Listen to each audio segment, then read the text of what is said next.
አንድ ሰው ከሉቃስ ወንጌል ምዕራፍ 18 ከ1 እስከ 8 ያነብልናል። በጌታ በኢየሱስ ክርስቶስ ስም አነባለሁ። ሳይታክቱም ዘወትር ሊጸልዩ እንዲገባቸው የሚል ምሳሌን ነገራቸው። እንዲህ ሲል በአንዲት ከተማ እግዚአብሔርን የማይፈራ ሰውንም የማያፍር አንድ ዳኛ ነበር። በዚያችም ከተማ አንዲት መበለት ነበረች። ወደ እርሱም እየመጣች ከባላጋራዬ ፍረድልኝ ትለው ነበር። አያሌ ቀንም አልወደደም። ከዚህ በኋላ ግን በልቡ ምንም እግዚአብሔርን ባልፈራ ሰውንም ባላፍር ይህች መበለት ስለምታደክመኝ ሁል ጊዜም እየመጣች እንዳታውከኝ እፈርድላታለሁ አለ። ጌታም አለ፣ አመፀኛ ዳኛ ያለውን ስሙ። እግዚአብሔርን ኪያስ ቀንና ሌሊት ወደ እርሱ ለሚጮኹ ለሚታገሳቸው ምርጦቹ አይፈርድላቸውምን? እላቸዋለሁ ፈጥኖ ይፈርድላቸዋል። አንድ ሰው በደንብ ጮሆ አሜን ይባል። ጌታ ኢየሱስ ክርስቶስ እያስተማረ ባለበት ስፍራ ላይ ስለ ጸሎት ያስተማረበት ክፍል ነው። ሉቃስ ወንጌል ምዕራፍ 18 ቁጥር 1 ላይ ያለውን ቃል ስታነቡ ጌታ ኢየሱስ ዋናውን መልእክት ከተናገረ በኋላ በምሳሌ ሁሉም ሰው አንደርስታንድ እንዲያደርገው በዛ ስፍራ ላይ ተናገረ። ይህንን ምሳሌም ከተናገረ በኋላ ዝቅ ብላችሁ ስታነቡት ስለ ሁለት ሰዎች ምሳሌ አንስቶ ስለ ጸሎት በድጋሚ አስተማረ። በዚህ ቦታ ላይ ቁጥር 1 ላይ እንዳነበባችሁት ሳይታክቱ ዘውትር ሊጸልዩ እንደሚገባ የሚል ምሳሌ ነገራቸው ይላል።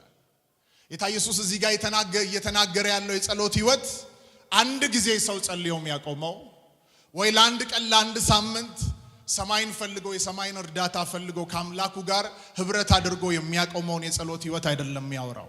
ሳይታክቱ ዘውትር መጸለይ እንደሚገባቸው ነው እያስተማራቸው የነበረው። ዘውትር የሚለው ቃል አንዳንድ ቀን አይደለም፣ ሁሉንም ቀን የሚያካትት ነው። ዘውትር የሚቀለው ቃል በዚህኛውም ቀን በሚቀጥለውም ቀን በሚቀጥለውም ወር አመታቶችን አልፎ ሰው ወደ ክርስቶስ እስከሚሄድ ድረስ ከዚህ ምድር ዲፓርት እስከሚያደርግ ድረስ ከአምላኩ ጋር ህብረት ማድረግ እንደሚገባው ጌታ ኢየሱስ እያስተማረ ያለበት ክፍል ነው። ሳይታክቱ ዘውትር ይላል። እስቲ ዘውትር በሉና ተናገሩ። ብዙዎቻችን ብዙ ጊዜ የሆነ ነገር ሲመጣ የሆነ ጋጋታ ሲመጣ ነው ለመጸለይ ምን ተጋው። በቀንም በሌሊትም ለመጸለይ ምን ተጋው መከራ ሲመጣ ነው። ጌታ ኢየሱስ ማቴዎስ 26 ቁጥር 41 ላይ ሲናገር እንደዚህ አለ፣ ወደ ፈተና እንዳትገቡ ትጉና ጸልዩ አለ። ወደ ፈተና ከገባችሁ በኋላ ጸልዩ ሳይሆን ሳትገቡ ትጉና ጸልዩ። ስለዚህ ወደ ፈተና እንዳትገቡ ትጉና ጸልዩ ሲላቸው እየጸለያችሁ እያለ ሊመጣ ያለው ፈተና ሁሉ እናንተ ጋር ሳይደርስ ይበተናል ማለቱ ነው። እዚህ ጌታ ኢየሱስ በዚህ ስፍራ ላይ ሳይታክቱ ዘውትር መጸለይ እንደሚገባቸው ያስተማረበት ክፍል ነው። ዝቅ ብላችሁ ስታነቡ እንኪያስ ቀንና ሌሊት ወደሱ ለሚጮሁት እንዴት አይፈርድላቸውም ማለት እውነት ነው። ጌታ ኢየሱስ እዚህ ስፍራ ላይ ሲያስተምር አይታችሁ ከሆነ አንድ ክፉ ዳኛ ነበር። ይህ ክፉ ዳኛ አንዲት ሴት መጣ ሁል ጊዜ ጉዳይ ትለዋለች። ሁል ቀን እየመጣች ትጨቀጭቀዋለች። ይህ ሰው ሰውን አይፈራም፣ አጠገቡ ያሉትን ሰው ህዝብ አይፈራም፣ ከተማን አይፈራም፣ ሰማይና ምድር የፈጠረውን እግዚአብሔርንም አይፈራም። ስለዚህ ማንንም ፈርቶ ሊፈርድላት አይችልም። በኋላ ላይ ቀንና ሌሊት ሁል ቀን ባገኘችው መጠን ስለምትጨቀጭቀው ምን አደረገ ይዳኛ? እቺ ሴት ምንም እንኳን እግዚአብሔርን ባልፈራ ሁል ጊዜ እየመጣች ስለምትጨቀጭቀኝ ፈርድላታለሁ። ያ ክፉ ዳኛ አመፀኛ ዳኛ ወደ እርሱ መጣ ስትለምን፣ ወደ እርሱ መጣ ስትጮ የፈረደላት በየቀኑ እየመጣች ስለምታስቸግረው። ኢየሱስ ሲናገር እንኪያስ አለ ለምርጦቹ። አንድ ሰው ጮሆ አሜን ይበል። ለምርጦቹ ማለት ላንተ ማለት ነው። ሃሌሉያ። ለምርጦቹ ቀንም ሌሊትም ወደኔ ለሚጮሁት እንዴት አብልጬ አልፈርድላቸውም። አንድ ሰው ላይ ቀንም ሌሊትም ወደ ጌታ ፊት ወደ ጸጋው ዙፋን ፊት የሚጮህበት ኃይል በላዩ ላይ ይምጣ ይምጣ በኢየሱስ ስም። መንፈስ ዓለም ጃይንት የሆኑ ብርቱ የሆኑ ሰዎች ምን አይነት ሰዎች መሰላችሁ? በጸጋው ዙፋን ፊት ተንበርክከው ከአምላካቸው ጋር ቀንም ሌሊትም ህብረት የሚያደርጉ ናቸው። አንድ ሰው ላይ የጸሎት መንፈስ በላዩ ላይ ይምጣ። ሮሜ 8:26 ሐዋርያው ጳውሎስ እየተናገረው የነበረው የጸሎት ህይወት እዛ ጋር ሰው በራሱ ብርታት የሚጸልየው የጸሎት ህይወት አይደለም።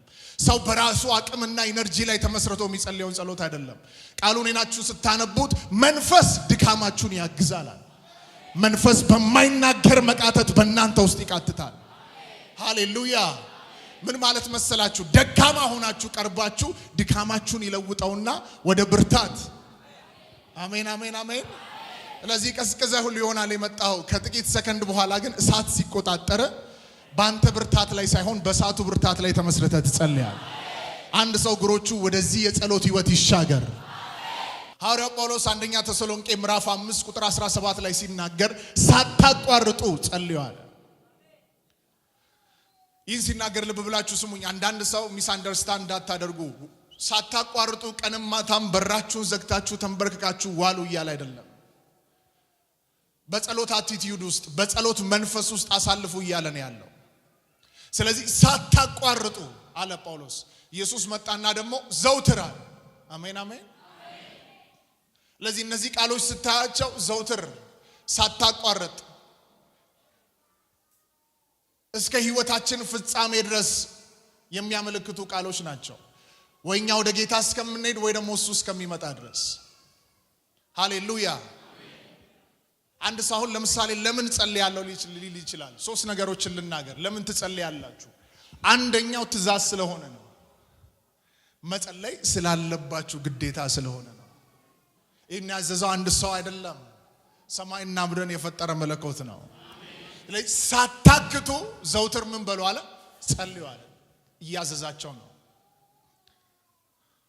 ማቴዎስ 6 ላይ ሄዳችሁ ስታነቡት አንተ ግን ስትጸልይ ይላል መዝጊያህን በአንተ ላይ ዘግታ በልፍኝ ውስጥ ማለት ነው ወደ እግዚአብሔር ጸጋ ዙፋን ፊት መገስገስ እንዳለብን ኢየሱስ ክርስቶስ ተናገረ። በዚህ ዘመን ፍጻሜ ብዙ ሰው በህይወቱ ላይ ለውጥ ማምጣት ይፈልጋል። በህይወቱ ላይ ተጽዕኖ ማምጣት ይፈልጋል። ጸሎት ላይ ሲባል ግን ዋጋ መክፈል ያቅተዋል። እንዳንጸልይ አንድ የሚከብደን ነገር ምንድነው መሰላችሁ? ዋጋ መክፈል ስለማንወድ ነው። አይሁዶች እግዚአብሔር ራሱ ያስተማራቸው ነገር ነበር። በቀን 3 ይጸልዩ ነበር። ይሄ ጠዋት 3 ሰዓት፣ 6 ሰዓት፣ 9 ሰዓት ይጸልያሉ።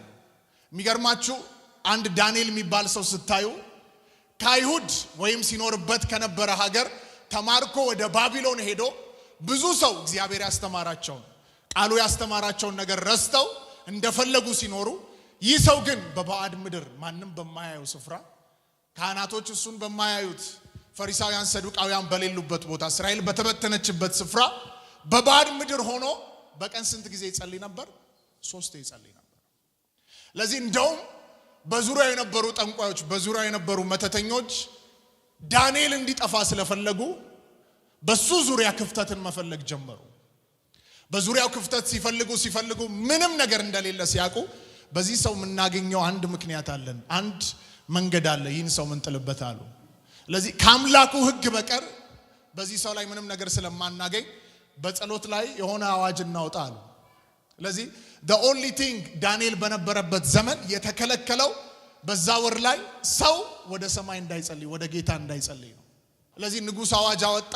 በፊት ለፊት ባለ ጊዜ ማንም ሊጸልይ አይገባም፣ ወደ ሰው ወደ እግዚአብሔርም ማንም መለመን አይችልም ተብሎ አዋጅ ወጣ። አዋጅ ሲወጣ ይህ ሰው በባዕድ ምድር ሆኖ ከሚኖርበት ቦታ ተፈናቅሎ በባዕድ ምድር ሆኖ ያልተወል ልምምድ ዘውትር ስለሆነ የሚጸልየው አላቆምም አለ። ስለዚህ ቀድሞ እንደሚያደርገው ይላል መስኮቱን ወደ ምስራቅ ከፍቶ በቀን 3 ምን ይል ነበር? የሞት አዋጅ ወጥቶ ይህ ሰው ይጸልይ ነበር። መጸለዩን ስለቀጠለ ሞት ውስጥ አይደለም የአንበሳ ጉድጓድ ውስጥ ገብቶ ይህ ሰው ከአንበሳው ጉድጓድ ዘና ብሎ ይህ ሰው ይወጣል። ስሙኝ፣ ብዙ ጊዜ ጠላት በእጆቻችሁ ያለውን ቢዝነስ፣ በእጆቻችሁ ያለውን ነገር፣ በእጆቻችሁ ጌታ የሰጣችሁን ነገር ከመምታት በላይ ትልቁ አጀንዳ የቱ ነው መሰላችሁ? የጸሎት ህይወታችሁን መምታት። ደሞመንት የጸሎት ህይወታችሁን ከመታ ሌላውን ቀስ እያለ እንደሚመታው ያውቃል። ወደ ዳንኤል ህይወት የትኛውም አይነት ሊያጠፋው የመጣው ነገር ያላጠፋው ይህ ሰው ከአምላኩ ጋር ያለውን ህብረት ያስጠበቀ ነበር። በምድር ኢትዮጵያ ላይ አንድ ትንቢት፣ እዚህ ባላችሁ ላይ አንድ ትንቢት እናገራለሁ። በቀንም በሌሊትም በሕይወት ዘመናቸው ሁሉ በጸጋው ዙፋን ፊት በእምነት የሚገሰግሱ የጸሎት ሕይወታቸውን ሁሉ ጊዜ ፕሮቴክት እያደረጉ ከአምላካቸው ጋር ህብረት የሚያደርጉ ሰዎች ይነሳሉ። ይነሳሉ። በዝና በሀብት በብር በተለያየ አይነት በምድር ነገር የጸሎት ሕይወታቸውን የማይጥሉ ይነሳሉ። ልክ የሆነ ነገር ሲመጣ ስኬት ሲመጣ ትተናል። ቀድሞ ስንጮ የነበረንን ትጋት ትተናል። አንዳንዶቻችን አገልጋዮች ልክ የተከፈተ ደጅ ሲመጣ ቀድሞ የነበረንን በር ዘግተን ምንጮሆን ነገር ትተናል። እግዚአብሔር ይመልሰን።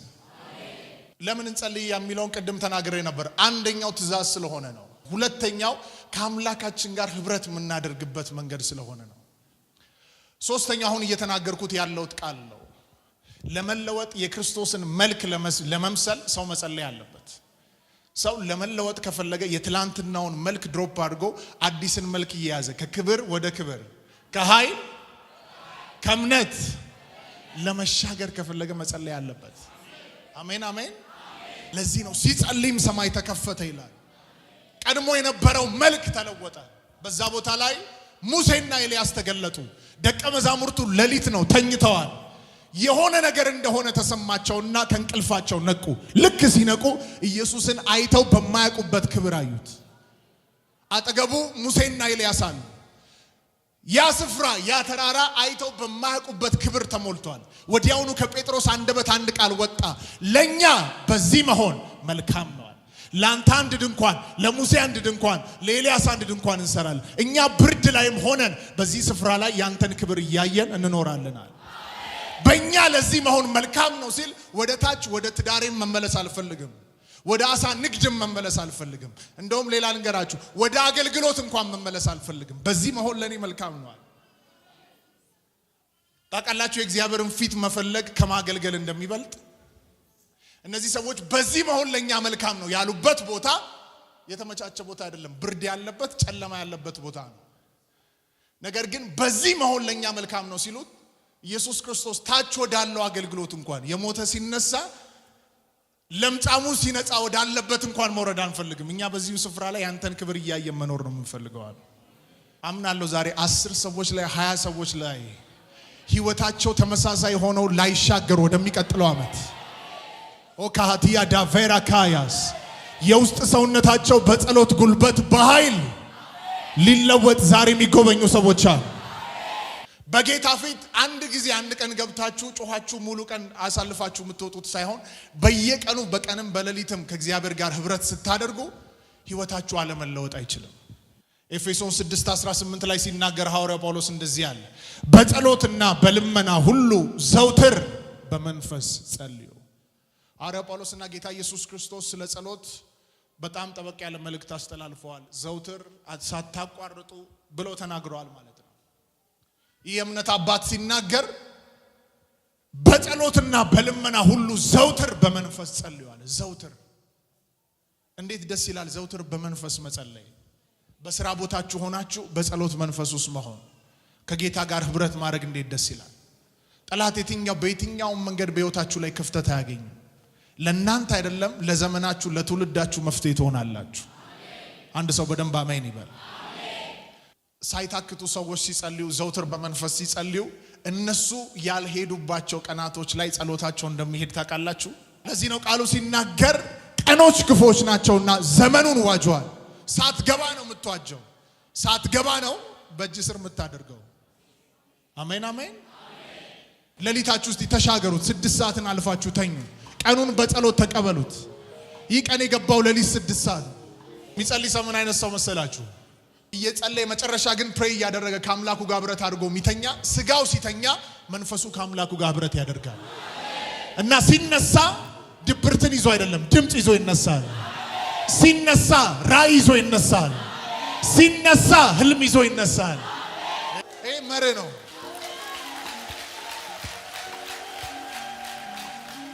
በተለያየ አይነት ነገር ስልካችን ላይ ወርጉረን ያንን አይምሮአችን ላይ ሆኖ መተኛት በቃ ጠላት እንደፈለገ ህልማችሁን ኦፕሬት ሊያደርገው ይችላል። ከአምላካችሁ ጋር ህብረት እያደረጋችሁ እያመሰገናችሁ ስተኙ ግን ልክ እንደ ሳሙኤል መጥቶ ሳሙኤል ይልሃል። ድምጹን በኃይል ትሰማለህ። ድንገት አንድ ሌሊት በማታውቀው ሁኔታ ለምድር መፍትሄ የምትሆንበትን ነገር ተቀብለ ትነሳል። አንድ ያዕቆብ የሚባል ሰው በጎልማሳነቱ እድሜ የበራለት ሰው ነው። ቀድሞ ከናቱ ማዕፀን ጀምሮ ሲታገል ቀድሞ ለመውጣት ሲታገል የነበረ ሰው ነው። ብኩርናውን የኢሳውን ብኩርና በምስር የገዛ ነው።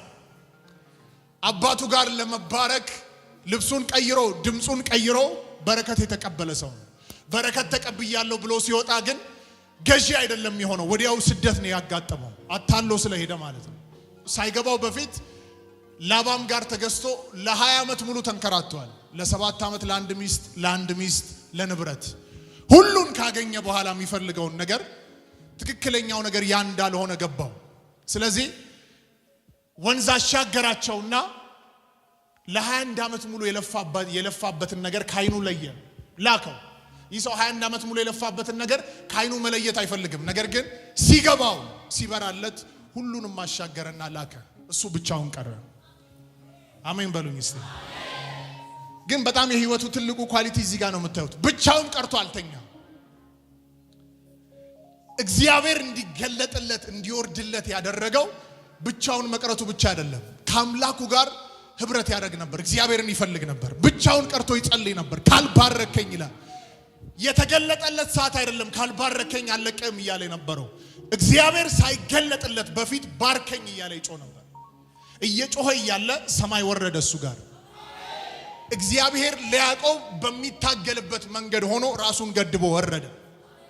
እግዚአብሔር በሙሉ ክብሩ ቢገለጥ ያዕቆብ ሊታገለው አይደለም፣ ምድር አትሸከመው።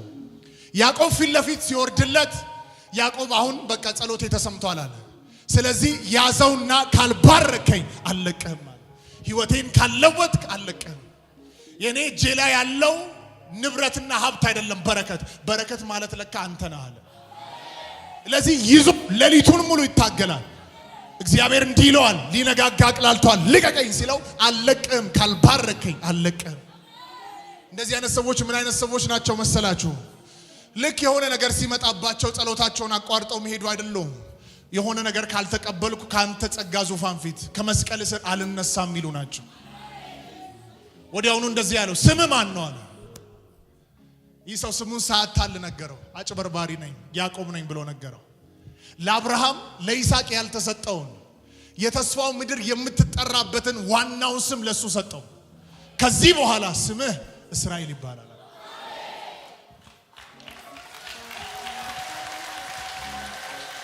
ስሙኝ፣ ይህ ሰው የጭኑ ሹልዳ ተመቷል። እያነከሰ ነው የሚወጣው። ጠዋት ሲወጣ ግን እያነከሰ እየሄደ እግዚአብሔርን ፊት ለፊት አየሁት፣ ሰውነቴ ድና ቀረቻ። ከሰው ጋር ታግሎ ጨለማ አግኝቶታል፣ ስደት አግኝቶታል። ከኤሳው ጋር ታግሎ ከአባቱ ጋር ታግሎ ግን ከእግዚአብሔር ዘንድ በረከት ሲቀበል ብርሃን የወጣበት።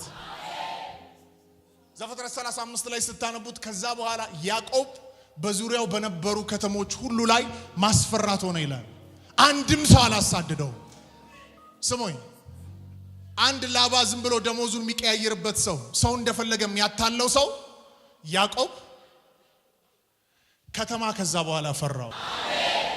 አምናለሁ በዚህ መንፈስ ቅዱስ ነው የሚያናግረኝ። በእነዚህ ሐምሌ ነሐሴ ወር ላይ የብዙዎቻችሁ ህይወት የሚለወጥበት ነው። ሐዋርያት ሥራ ምዕራፍ 12 ቁጥር 5 ላይ 6 ላይ ስታዩ አንድ ቃል አለ። ሐዋርያቶች ተስፋ የሚያስቆርጥ ነገር ሆኖባቸዋል። ከቁጥር 1 ጀምሮ ስታነቡት ከነሱ ጋር የነበረ አገልጋይ ሐዋርያ ምን ተብሏል? ተገሏል። ያዕቆብ በዛ ስፍራ ላይ ተገሏል። ያዕቆብን ማን በሰይፍ አስገድሎታል? ሄሮድስ በሰይፍ አስገድሎታል።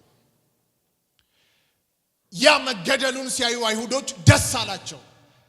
በሰው ሞት አንድ ወንጌላዊ ሄዶ ወንጌልን ሰብኮ ወንጌልን በሰራበት ሞት ታውጆበት እሱ ሲሞት ሰዎች ተደሰቱ። ያዕቆብ ወንጀል ሰርቶ አይደለም ወንጌልን ሰብኮ ነው የታሰረው፣ የሞተውም ማለት ነው። ስለዚህ ደስ ካላቸውማ የሐዋርያት አዕማድ የሚባለውን ጴጥሮስን ይዛለው አለ ሄሮድስ። ስለዚህ የሐዋርያት አዕማድ የሚባለውን ጴጥሮስ ዋና የሚባለውን ወሰደና ምን አለው ይላል? አሳሰረው። ስለዚህ እንደነገ ፈቶ ሊገድለው ከበዓል በኋላ ፈቶ ሊገድለው በአራት ፈረቃ በአራት ወታደሮች ያስጠብቀው ነበር። ሐዋርያቶች ምን አይነት ፊሊንግ ውስጥ እንዳሉ አስቡ። አጠገባቸው የነበረ ጌታ ኢየሱስ ከተለያቸው በኋላ ፊት ለፊት እየወጣ የሚያስተምር ወንጌልን የሚሰብክ ሰው ከመሃላቸው ተለይቷል። የወሰደባቸው ደግሞ እሱን የወሰደባቸው የማረከባቸው ሰው አንድ ተራ ሰው አይደለም። አንድ የቀበሌ ሰው፣ አንድ የክፍለ ከተማ ሰው አይደለም። ንጉስ ነው የማረከባቸውና ያሰረባቸው። በራሳቸው አቅምና ብርታት ገብተው የነሱን ነገር ጴጥሮስን ሊያስፈቱ ሊያስለቅቁ አይችሉም። ስለዚህ እነሱም አንድ ነገር ገብቷቸዋል። በእነሱ ውስጥ አልፎ የሚሰራ ኃይል እንዳለ ስለገባቸው በራቸውን ዘግተው በጸሎት ያሳልፉ ነበር። ቃሉን ስታነቡት ቤተክርስቲያን ስለ ጴጥሮስ አጥብቃ ምን ትል ነበር? አንድ ሰው ጮሆ አሜን ይበል። በእነዚህ ወራቶች አጥብቃችሁ የምትጸልዩበት መንፈስ ያገኛችሁ። አጥብቆ መጸለይ ማለት የምትጸልዩበትን ነገር እስከምትቀበሉ ድረስ መጸለይ ማለት ነው። አጥብቀው ይጸልዩ ነበር። ድንገት አጥብቀው እየጸለዩ እያለ ሰማይ ተናወጠ። አሜን አሜን አሜን። ሰማይ ተናወጠ። ጸሎታቸው ተሰማ። ወዲያውኑ ከሰማይ መልአክ ወረደ።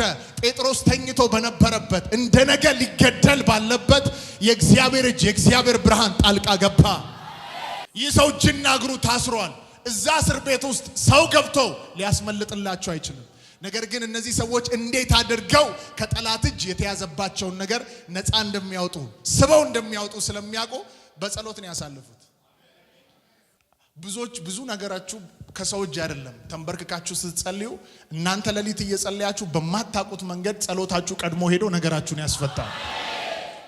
የጸሎታቸው መልስ ሐዋርያቶች ጋር አልመጣም። መጀመሪያ የሄደው እየጸለዩ ያሉበት ቦታ የእግዚአብሔር ብርሃን ተገለጠ። አንድ ሰው አብረን አሁን ዛሬ እንጸልያለን። በተያዘባችሁ ነገር ላይ የምንጸልየው ጸሎት ቀድሞ ሄዶ ነገራችሁን ይፈታል። ይፈታል ይፈታል ይፈታል በኢየሱስ። መጀመሪያ የሆነው ጴጥሮስ ተኝቶ ባለበት እስር ቤት ውስጥ ብርሃን ይበራል። ብርሃን ሲበራ እጅና እግሩ ላይ ያለ ሰንሰለት ወደቀ። ከእጁ ላይ ያለውን ከእግሩ ላይ ያለውን ሰንሰለት ለመፍታት ቁልፍ አያስፈልግም፣ ብርሃን ነው የሚያስፈልገው። አንዳንዶቻችሁ ይህ ያስፈልገኛል ያላችሁ ሰዎች ያ ነገር አይደለም የሚያስፈልጋችሁ፣ ብርሃን ነው የሚያስፈልጋችሁ። ያ ብርሃን ሲገለጥ የምትፈልጉት ነገር ሁሉ እየፈለጋችሁ ይመጣል። አንድ ሰው ህይወት ላይ ትንቢት ልናገር። በስራችሁ፣ በአገልግሎታችሁ፣ በጤንነታችሁ ላይ፣ በመንፈሳዊ ህይወታችሁ ላይ ሰማይ ተከፍቶ የእግዚአብሔር ብርሃን ይገለጥ። ልክ ጴጥሮስ ታስሮ ባለበት የእግዚአብሔር ብርሃን እንደበራ ሻናቫዲያ ካታሪያ ካባሮሳ